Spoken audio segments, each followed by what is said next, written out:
कलची मदना से विराट म्यूजिक के शानदार प्रस्तुति। डीजे मुन्ना राज।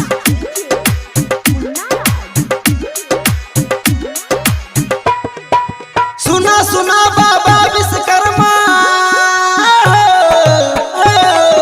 सुना सुना बाबा विश्वकर्मा, कहे छ दुनिया बात के सुनला हो।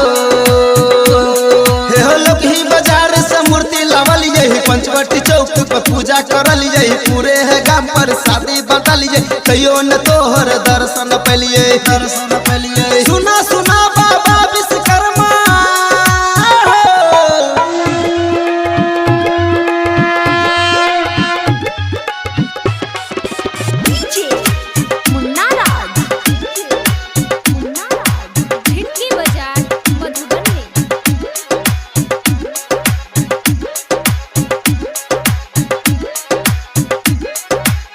presented by Virat music.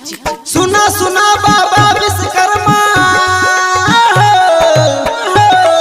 सुना सुना बाबा विश्वकर्मा, कहे छ दुनिया बात के सुनला हो। करनी बसली लाके गेलिए राजमिस्त्री के काम करलिए, सब साल पूजा करलिए, कहियो न तोहर दर्शन पलिए दर्शन पलिए। सुना सुना बाबा Vishwakarma,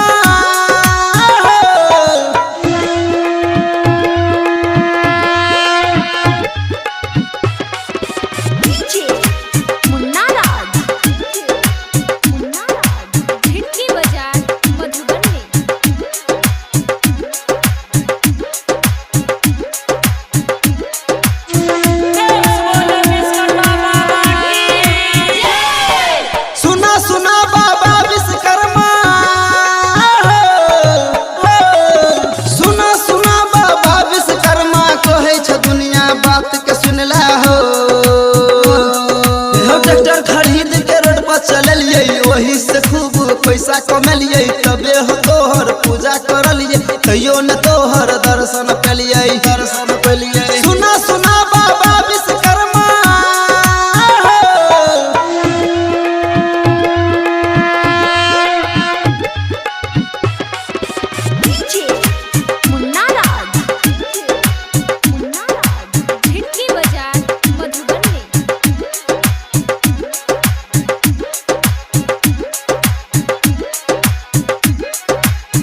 presented by Virat music. सुना सुना बाबा विश्वकर्मा,